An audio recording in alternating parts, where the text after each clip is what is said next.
Hello friends, welcome to target in goal. Friends, घटना चक्र pointer Indian geography में आज का अपना टॉपिक रहेगा प्राकृतिक वनस्पतियाँ। और अगला जो इसी में हम एक टॉपिक पढ़ेंगे वो पढ़ेंगे सिंचाई वाला। तो अभी हम शुरू करते हैं प्राकृतिक वनस्पति। तो प्राकृतिक वनस्पति का कंटेंट देखें, इसके पहले हम जाने कि प्राकृतिक वनस्पति होती क्या है। तो प्राकृतिक वनस्पतियाँ वो वनस्पतियाँ होती हैं जो स्वतः अपने आप को सस्टेनेबल कर लेती हैं। स्वतः सस्टेनेबल करने का मतलब ये हुआ फ्रेंड्स, जैसे कि मान लीजिए एक कोई ज़मीन थी, उस ज़मीन में पेड़ पौधे उगना शुरू हुए, फिर ये पेड़ पौधे अपने आप को धीरे धीरे सस्टेनेबल करते हैं। सस्टेनेबल करने का तात्पर्य ये है कि इनकी एक ऐसी स्थिति जिससे ये खुद में अपने आप सर्वाइव कर सकें, इनको किसी बाह्य रिसोर्स की आवश्यकता ना हो, तब जो ये वनस्पतियाँ होती हैं वो प्राकृतिक वनस्पतियाँ होती हैं। लेकिन वहीं पर अगर मान लीजिए हम बगीचे लगाते हैं तो वो प्राकृतिक वनस्पति के अंतर्गत नहीं आएंगे। तो प्राकृतिक वनस्पतियाँ स्वतः डेवलप होती हैं। अब देखते हैं इससे संबंधित जो तथ्य हैं। और फ्रेंड्स, इसके पहले जो हम वीडियो बनाए हैं वो भी आप देख लें। इसके साथ में हमने बायो केमिस्ट्री, फिजिक्स ये सारा कुछ कर दिया है, तो वो भी आप देख सकते हैं। पॉलिटी कुछ बना दी है, वो भी देख सकते हैं। भोजपत्र वृक्ष मिलता है। भोजपत्र का वृक्ष जो है वो कहाँ पे मिलता है? वो हिमालय पे मिलता है। इसको भुर्ज या भोजपत्र कहते हैं। ये काम में ऐसे आता था कि जब हमारे पास कागज नहीं था, तब इसी वृक्ष की भुर्ज या भोजपत्र की जो छाल होती थी, उसी छाल पे हम लोग लिखाई करते थे, लिखते थे उसी से। तो भोजपत्र से हम पांडुलिपियां लिखते थे। तो पांडुलिपि का मतलब ये भी होता है कि ऐसी स्क्रिप्ट जो हाथ से लिखी गई हो, मैन्युस्क्रिप्ट भी इसको कहते हैं। तो उसके काम में आता था ये हमारा भोजपत्र। कत्था बनाने हेतु जिस पेड़ की लकड़ी का प्रयोग किया जाता है उसे खैर कहते हैं। क्या कहते हैं? उसे खैर। इसी से कत्था बनाया जाता है। और कत्था जो है वो खाने में प्रयोग आता है, कुछ औषधियों में भी प्रयोग आता है। और जैसे कि पान खाते हैं ना जब, तो खैर या कत्था लगा के खाते हैं। वह वन जो भारत के सर्वाधिक बृहद क्षेत्र में पाया जाता है वह उष्णकटिबंधीय आर्द्र पर्णपाती। तो देखिए, पर्णपाती वन का जो क्षेत्र है वो भारत में सबसे ज्यादा क्षेत्र में पाया जाता है। सागौन तथा साल उत्पाद हैं। ये किसके उत्पाद हैं? उष्णकटिबंधीय शुष्क पर्णपाती। तो देखिए, जो पर्णपाती वन है वो दो तरह के होते हैं। एक होते हैं उष्णकटिबंधीय आर्द्र पर्णपाती और एक होते हैं उष्णकटिबंधीय शुष्क पर्णपाती। तो ये सागौन और साल जो वृक्ष हैं ये उष्णकटिबंधीय शुष्क पर्णपाती वन के उदाहरण हैं।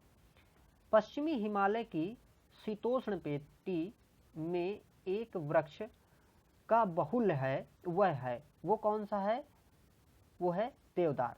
मतलब पश्चिम हिमालय जो है, पश्चिम हिमालय में सबसे ज्यादा जो पाया जाने वाला जो वृक्ष है वो कौन सा वृक्ष है? देवदार वृक्ष है।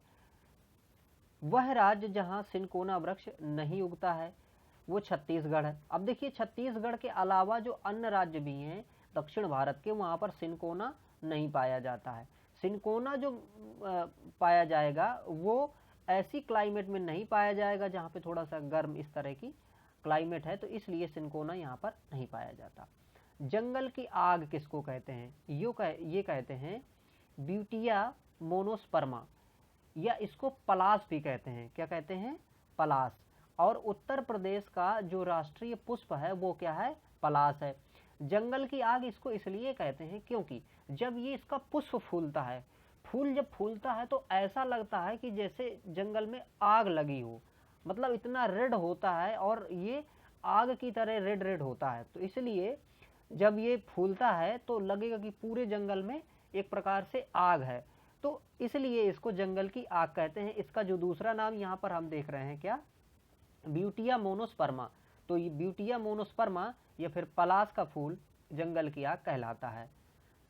भारत में सागौन के वन पाए जाते हैं मुख्यतः मध्य प्रदेश में सागौन बहुत अधिक मात्रा में पाया जाता है। वह पौधे जिसमें फूल नहीं होते हैं वो होते हैं फर्न। तो फर्न कैटेगरी के जो पौधे होते हैं उनमें पुष्प नहीं होते हैं। पश्चिम हिमालय में उच्च पर्वतीय वनस्पति 3000 मीटर की ऊंचाई तक ही उपलब्ध होती है, जबकि पूर्वी हिमालय में ये 4000 मीटर तक की ऊंचाई तक उपलब्ध होती है। एक ही पर्वत श्रृंखला में इस विविधता का कारण क्या है? देखिए, हमारा जो हिमालय वाला क्षेत्र है तो उसमें मान के चलिए कि जैसे ये क्षेत्र को हम इस तरह से देखें और मान लीजिए ये नीचे आते हैं, फिर इधर को हम जाते हैं, तो देखिए ये अपना हिमालय का ये वाला पोर्शन और ये वाला, तो देखिए ये हो गया अपना पश्चिमी क्षेत्र और ये हो गया पूर्वी क्षेत्र। अब जो ये पूर्वी क्षेत्र है तो पूर्वी क्षेत्र में लगभग 4000 मीटर तक की ऊंचाई तक वृक्ष पाए जाते हैं, लेकिन पश्चिमी हिमालय में 3000 मीटर तक ही पाए जाते हैं। उसका कारण ये है कि जब आप इधर का मैप देखेंगे तो यहाँ से नीचे से बंगाल की खाड़ी लग जाती है, तो ये स्थिति एक ऐसी हो जाती है कि एक तो सागर के नज़दीक हो जाता है ये, और दूसरी चीज़ भूमध्य रेखा जो है वो भी इसके करीब होती है, इसलिए यहाँ पर 4000 मीटर तक वृक्ष पाए जाते हैं, लेकिन वहीं पर पश्चिम हिमालय में जो है वो 3000 मीटर तक पाए जाते हैं। तो यही इसका देखिए यहाँ पर कारण इन्होंने इंडिकेट किया है कि पूर्वी हिमालय का भूमध्य रेखा और समुद्र तट से पश्चिम हिमालय की अपेक्षा अधिक निकट होना ये इसका कारण है। एंटीलोपो, ऑरिक्स और चीरू के बीच में अंतर क्या है? अब देखिए यहाँ पर ये जो दिए गए हैं ऑरिक्स और चीरू, इनमें अंतर क्या? अंतर ये है कि ऑरिक्स गर्म और शुष्क क्षेत्रों में रहने के लिए अनुकूलित हैं, जबकि चीरू ठंडे उच्च पर्वतीय घास के मैदान और अर्ध मरुस्थलीय क्षेत्रों में रहने के लिए अनुकूल है। ये इन दोनों में क्या है? डिफरेंस है। यहाँ पर देखिए हमें मिलान करना है, तो यहाँ पर देखिए क्षेत्र है एक प्रकार से, यहाँ पर इन्होंने गलत टाइप किया है, यहाँ पर नगर और भूकंप मंडल लिख दिया है। तो यहाँ पर फ्रेंड्स क्या है कि ये वनस्पतियाँ हैं, और यहाँ पर हमें क्या है कि वो क्षेत्र बताना है ना, यहाँ पर वनस्पतियाँ होनी चाहिए और यहाँ क्षेत्र।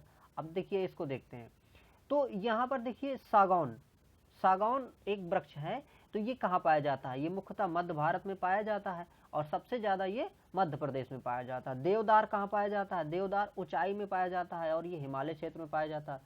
सुंदरी जो है ये सुंदरवन में। सुंदरवन आप जानते हैं कि जो पश्चिम बंगाल का क्षेत्र है, जो डेल्टा वाला क्षेत्र है, सुंदरवन डेल्टा जिसे कहते हैं, वहाँ पर ये पाया जाता है सुंदरी। और सुंदरवन जो नाम है उसका वो इसी कारण है सुंदरवन, क्योंकि वहाँ पर सुंदरी नामक वृक्ष पाया जाता है, तो इसलिए उसका नाम सुंदरवन डेल्टा लग दिया गया है। सिनकोना कहाँ पे पाया जाता है? सिनकोना पाया जाता है हिमालय की तराई पे, और जो सिनकोना है इसी की जो छाल होती है उससे हम बनाते हैं कुनैन। और कुनैन क्या होती है? मलेरिया की दवा होती है। इसके साथ साथ ये जो मलेरिया की दवाएं हैं वो इसमें कोविड-19 में भी यूज़ की गई थी, तो ये हमें थोड़ा सा याद रखना चाहिए। सुंदरी वृक्ष पाया जाता है पश्चिम बंगाल में, और जैसा हमने अभी डिस्कस किया कि सुंदरवन डेल्टा का नाम ही सुंदरी वृक्ष की वजह से पड़ा है। पुनः देखिए यहाँ पर वनों के प्रकार दिए हैं और यहाँ पर उनका क्षेत्र या प्रदेश दिए हुए हैं। तो वनों में देखिए उष्ण कटिबंधीय आर्द्र पर्णपाती वन, ये कहाँ पे पाए जाते हैं? तराई क्षेत्र में पाए जाते हैं। तो उष्ण कटिबंधीय आर्द्र पर्णपाती तराई क्षेत्र में। उष्ण कटिबंधीय शुष्क पर्णपाती ये पाए जाते हैं मध्य गंगा मैदान में। अल्पाइन वन कहाँ पाए जाते हैं? ये अरुणाचल प्रदेश, या मतलब और जैसे जैसे ऊंचाई में पहुंचते जाते हैं हम, तो वहां पर ये अल्पाइन वन पाए जाते हैं। उष्ण कटिबंधीय सदाबहार ये कहाँ पे पाए जाते हैं? सह्याद्री। तो सह्याद्री जो अपना पश्चिम घाट वाला क्षेत्र है इसे हम सह्याद्री कहते हैं। इसके साथ साथ में जो उष्ण कटिबंधीय सदाबहार वन है वो अपने 7 स्टेट्स में पाए जाते हैं। जो उत्तर पूर्वी वाले जो क्षेत्र हैं वहाँ पर भी उष्ण कटिबंधीय सदाबहार वन पाए जाते हैं। और इस प्रकार के कुछ वन पाए जाते हैं कहाँ पे? जो हम अगर यहाँ पर देखें अंडमान निकोबार द्वीप समूह, तो इस क्षेत्र में भी ये पाए जाते हैं, मतलब सदाबहार वनों का क्षेत्र है ये। लंबी जड़ों और नुकीले कांटों अथवा सूल युक्त झाड़ियों और लघु वृक्षों वाले आरक्षित अवरुद्ध वन समान रूप में पाए जाते हैं। तो ये कहाँ पे पाए जाते हैं? ये ऐसे जगह में पाए जाएंगे जहाँ थोड़ी शुष्कता होगी। तो पश्चिम आंध्र प्रदेश का जो क्षेत्र है यहाँ शुष्कता पाई जाती है, तो इसलिए यहाँ पाए जाते हैं। और ये जो वृक्ष हैं ये पाए जाते हैं कहाँ पे? राजस्थान में। वह वृक्ष जो समुद्र तल में सर्वाधिक ऊंचाई, समुद्र तल से सर्वाधिक ऊंचाई में पाए जाते हैं, तो वो कौन से होंगे? देवदार होगा, है ना। इसके साथ साथ में मान लीजिए कि फर्न है, या फिर ये कहें कि इसके साथ साथ में लाइकेन है, तो वो सारे कहाँ पे पाए जाएंगे? ज़्यादा ऊंचाई पर पाए जाते हैं। वह राज्य जिसके वनों का वर्गीकरण अर्ध उष्णकटिबंधीय के रूप में किया जाता है, तो ये कहा मध्य प्रदेश। तो मध्य प्रदेश के जो वन हैं इनको अर्ध उष्णकटिबंधीय वन के कैटेगरी में रखा जाता है। महोगनी वृक्ष का मूल स्थान कहाँ है? महोगनी वृक्ष का मूल स्थान है उत्तरी एवं दक्षिणी अमेरिका के उष्णकटिबंधीय क्षेत्र। तो देखिए आबनूस, महोगनी, ये सब जो होते हैं ये उष्णकटिबंधीय सदाबहार वनों के प्रकार हैं एक प्रकार से। तो सदाबहार वनों का जो क्षेत्र है, मूल स्थान जो है अधिकांशतः वो उत्तरी एवं दक्षिण अमेरिका का जो उष्णकटिबंधीय क्षेत्र है वो है, इसलिए महोगनी वृक्ष यहाँ पर पाया जाएगा। सामाजिक वानिकी में प्रयुक्त बहुउद्देशीय वृक्ष का एक उदाहरण है खेजरी। देखिए खेजरी जो वृक्ष होता है ये पर्यावरण के अनुकूल तो होता ही है, वैसे तो पर्यावरण के अनुकूल सभी वृक्ष होते हैं, लेकिन ये कुछ ज़्यादा कई तरह की क्वालिटीज रखता है। जैसे ये एक तो औषधियों के काम में भी आ जाता है, दूसरी बात इसको पानी की बहुत कम आवश्यकता होती है, ये कम पानी में आराम से सरवाइव कर सकता है। इसलिए अगर हमें ऐसे मतलब वानिकी लगानी है जहाँ पे सामाजिक वानिकी को बढ़ावा देना है, तो खेजरी का जो वृक्ष है ये बहुत ही उपयोगी है। अब खेजरी जो वृक्ष होता है इसको अलग अलग गाँव की भाषाओं में अलग अलग कहेंगे, जैसे कि बुंदेलखंड क्षेत्र में इसको रिया बोलते हैं। क्या बोलते हैं? रिया कहते हैं। और ये बहुत छोटी छोटी नन्ही नन्ही पत्तियां होती हैं इसमें, जैसे कि बबूल की पत्तियां होती हैं, लेकिन उससे ये डिफरेंट होता है, लेकिन ये काफ़ी उपयोगी भी है। लीसा प्राप्त होता है, तो लीसा कहाँ से प्राप्त होता है? चीड़ के वृक्ष से। और अब ये चीड़ के वृक्ष से लीसा जो है ये जैसे अन्य औषधियों के रूप में भी इसका प्रयोग कर लिया जाता है। पुनः देखिए हमें सूची 1 से सूची 2 का मिलान करना है। अर्चा रत्नागिरी, ये वनस्पतियां कहाँ पे हैं? ये है महाराष्ट्र में। रत्नागिरी का जो क्षेत्र है ये कहाँ पे है? महाराष्ट्र में है, तो इसको आप इससे कनेक्ट कर सकते हैं। कुडापुर, कुडापुर कर्नाटक, पिचवरम तमिलनाडु और बेम्बानाड केरल, तो ये इस प्रकार से सुमेलित होते हैं। केरल की कच्छ वनस्पतियां पाई जाती हैं बेम्बानाड कुन्नूर में। तो देखिए कच्छ वनस्पतियां जहाँ थोड़ा दलदली क्षेत्र है वहाँ पे पाए जाते हैं। जैसे कि अगर ये भी देखें कि गुजरात में कच्छ वनस्पतियां हैं तो काफ़ी ज़्यादा मात्रा में पाई जाती हैं वो। तो केरल में जो कच्छ वनस्पतियां हैं वो बेम्बानाड और कुन्नूर में मिलती हैं, बेम्बानाड कुन्नूर में। अगला अपना टॉपिक है सिंचाई एवं नहरें। यहाँ पर कथन और कारण दिए हुए हैं।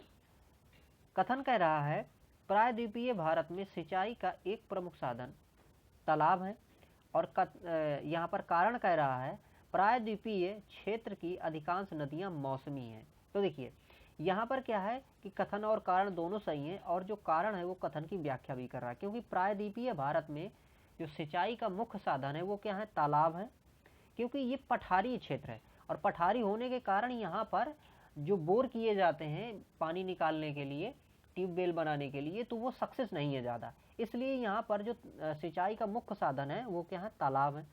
और इसके बाद प्रायद्वीपीय क्षेत्र की अधिकांश नदियाँ मौसमी हैं। देखिए यहाँ की जो नदियाँ हैं वो मुख्यतः कैसी हैं? मौसमी हैं। मौसमी होने की वजह से ये सिर्फ बरसात में इनमें पानी रहता है ज़्यादा, इसके बाद ये सूख मतलब बहुत ही मतलब कम पानी रह जाता है इनमें, एक प्रकार से मृत प्राय हो जाती हैं। तो इसलिए नदियाँ का चूँकि ऐसा हाल है तो हम नहरें भी ज़्यादा नहीं निकाल सकते हैं, इसलिए यहाँ पर ये दोनों बातें सही हैं। और तालाब सिंचाई का साधन इसलिए है क्योंकि यहाँ पर नदियाँ मौसमी हैं।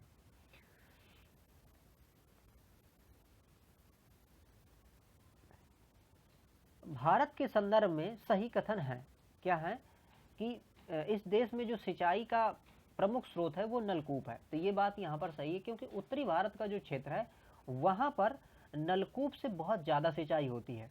भारत में सिंचाई के अंतर्गत सर्वाधिक क्षेत्र प्रतिशत में अगर हम देखें तो सर्वाधिक क्षेत्र किसका? पंजाब का। पंजाब में 98.7 मतलब देखिए थोड़ा ही कम नहीं, पूरा 100% सिंचित क्षेत्र वहाँ पर आ रहा है। सूक्ष्म सिंचाई की पद्धति के संदर्भ में कथन सही है। क्या सही है? मृदा से उर्वरक पोषक हानि कम की जा सकती है।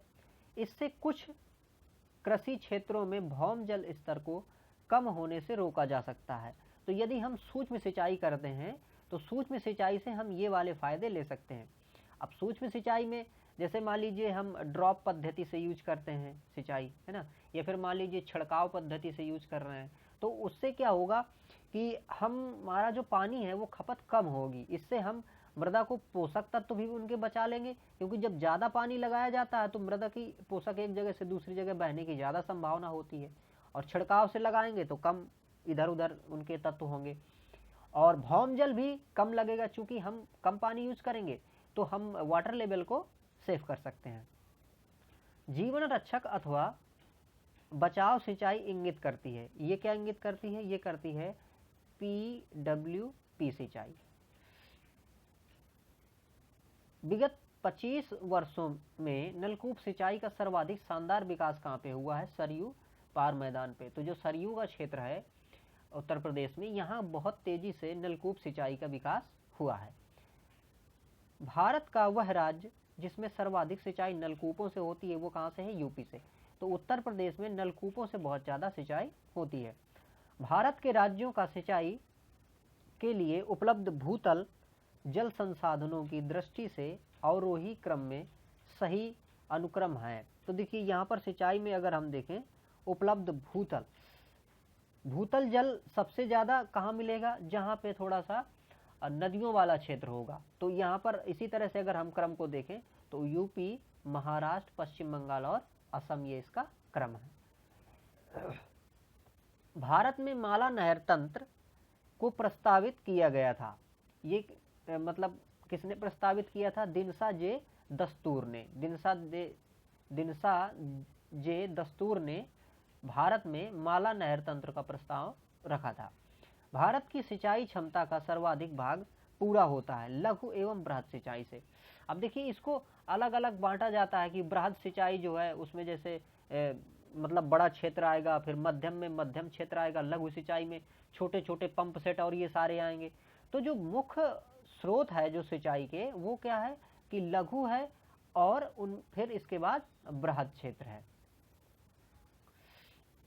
फरक्का नहर का जल क्षमता कितनी है? तो ये है देखिए 40,000 क्यूसेक। क्यूसेक क्या होती है कि जल की प्रवाह को मापता है।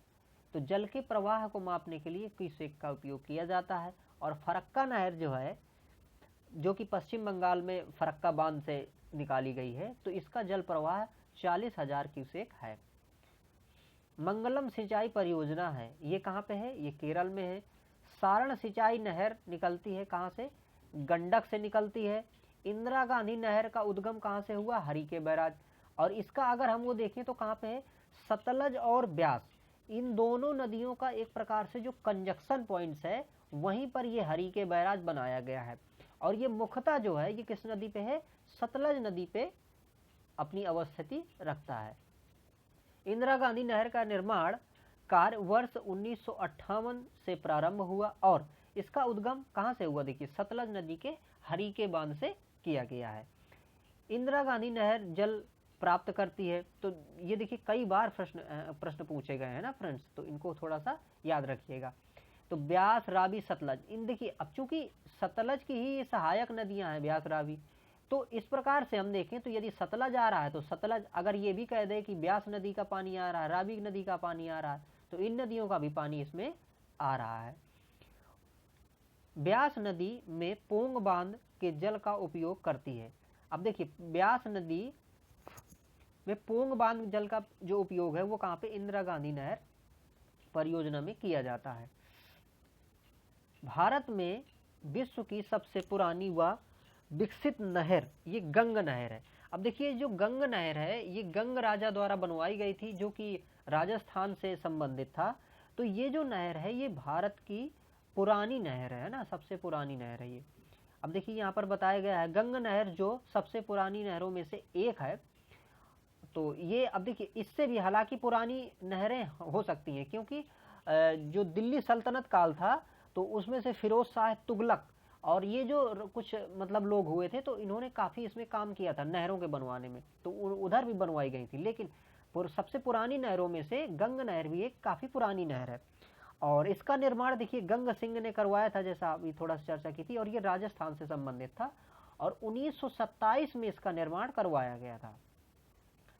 शारदा सहायक समादेश विकास परियोजना के मुख्य लक्ष्य हैं कृषि उत्पाद को बढ़ाना, बहुफसली खेती द्वारा भूमि उपयोग के प्रारूप को बदलना, भूमि प्रबंधन का सुधार। तो ये सारे जो हैं ये शारदा सहायक समादेश विकास योजना के मुख्य लक्ष्य हैं। निचली गंगा नहर का उद्गम ये कहाँ से हुआ है? नरौरा, है ना, नरौरा बुलंदशहर से है। और नरौरा में ही एक एटॉमिक वो भी है, भट्टी भी है, जहाँ से हम ऊर्जा प्राप्त करते हैं नरौरा में।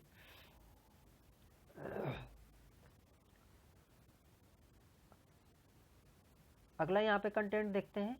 हरियाली एक नई योजना है। ये किस प्रकार की योजना है? ये है जल संग्रहण से संबंधित विकास योजना एवं वृक्षारोपण के लिए। तो ये हरियाली योजना वृक्षारोपण के लिए है, साथ साथ में जल संग्रहण के लिए भी बनाई गई थी। एकीकृत जल संभर विकास कार्यक्रम को कार्यान्वित करने के लाभ हैं। एकीकृत जल संभर विकास कार्यक्रम, इसके क्या लाभ हैं? मृदा के बह जाने की रोकथाम होगी, वर्षा जल संग्रहण तथा भौम जल स्तर का पुनर्भरण होगा और प्राकृतिक वनस्पतियों का पुनर्जनन हो सकेगा। यहाँ पर देखिए हमें मिलान करना है। सूखा प्रवण क्षेत्र कार्यक्रम, सूखा प्रवण क्षेत्र कार्यक्रम किससे संबंधित है? भूमि संसाधन विकास से। मरुस्थल विकास कार्यक्रम ये संबंधित है ग्रामीण विकास मंत्रालय से। वर्षा पूरित क्षेत्रों हेतु राष्ट्रीय जल संभर विकास परियोजना ये संबंधित है कृषि एवं सहकारिता विभाग से। और यहाँ पर ड्रिप्स या ड्रिप सिंचाई पद्धति के प्रयोग के लाभ हैं। जो ड्रिप सिंचाई देखिए होती है, तो ये ड्रिप सिंचाई के लाभ क्या है कि खरपतवार की कमी होगी और मृदा अपरदन भी नहीं होती। ड्रिप सिंचाई में आप जो सिंचाई करते हैं उसमें से चूंकि कम पानी यूज होता है और धीरे धीरे उसको यूज कर रहे होते हैं आप ड्रिप के माध्यम से, तो अगर बूंदों के माध्यम से सिंचाई हो रही है तो वहाँ पे मृदा अपरदन होने की संभावना भी कम होती है। अगला फ्रेंड्स जो अपना टॉपिक होगा वो होगा बहुउद्देशीय नदी घाटी परियोजनाएं। ये काफ़ी महत्वपूर्ण है, इससे पक्का प्रश्न पूछे जाते हैं, पूछा जाएगा ये बांध कहाँ पे बना है ना, ये किस नदी पे बांध है। तो ये बहुउद्देशीय क्यों है? क्योंकि ये एक से ज़्यादा मतलब मल्टीपर्पज़ के लिए यूज होता है। तो ये वाला हम टॉपिक अगले वाले वीडियो में लेंगे फ्रेंड्स। तो फ्रेंड्स इस वीडियो को आपने देखा, आपका बहुत बहुत धन्यवाद। Thank you for watching.